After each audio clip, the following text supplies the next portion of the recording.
est à Monsieur Éric Stroman. Merci, Monsieur le Président. Ma question s'adresse à Monsieur le Premier ministre, qui a affirmé dans cet hémicycle que le peuple alsacien n'existait pas.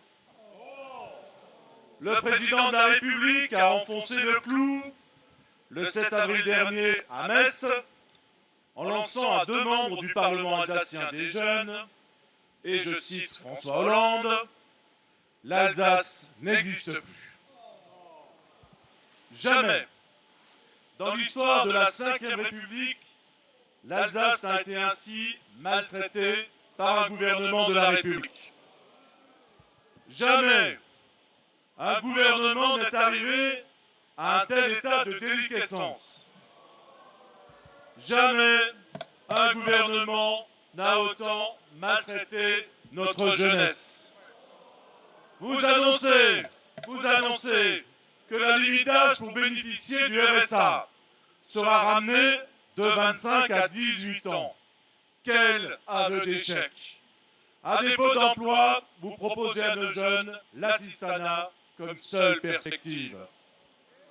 Le père du RMI, l'ancien Premier ministre Michel Rocard, a toujours refusé d'ouvrir des droits dès 18 ans, car il estimait, et j'utilise ces mots, qu'il s'agit d'un encouragement à l'oisiveté et un découragement à la formation. Alors ma question est très simple. Combien va coûter cette mesure? Et est-ce que vous pensez que les conseils départementaux ont les moyens d'assumer cette dépense nouvelle? Merci, Monsieur Stroman. La parole est à Madame Marisol Touraine, ministre des Affaires sociales et de la Santé. Merci, Monsieur le Président, Mesdames et Messieurs les députés, Monsieur le député Stroman. À l'évidence, nous ne partageons pas la même conception de la solidarité, la même façon d'aborder la situation des jeunes dans notre pays. Monsieur le député, vous parlez d'assistanat, nous parlons de solidarité. Vous parlez de soutien à des personnes qui n'ont pas besoin d'être accompagnées, nous parlons inclusion et citoyenneté. Et c'est à cela que nous sommes attachés.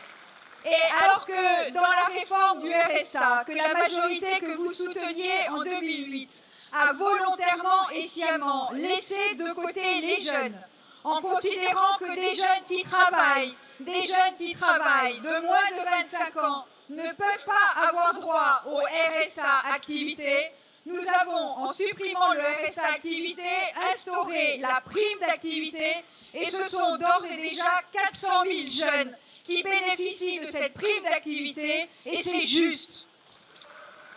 C'est juste, monsieur le député, parce qu'un jeune qui travaille doit pouvoir bénéficier des mêmes soutiens et des mêmes allocations qu'un moins jeune qui travaille. Et c'est cela le choix que nous faisons. Les jeunes qui sont en difficulté doivent être soutenus. Et Myriam El Khomri, en mettant en place la garantie jeune, permet de soutenir les jeunes qui sont sortis du système scolaire sans formation, sans qualification, et ils seront accompagnés grâce à ce dispositif.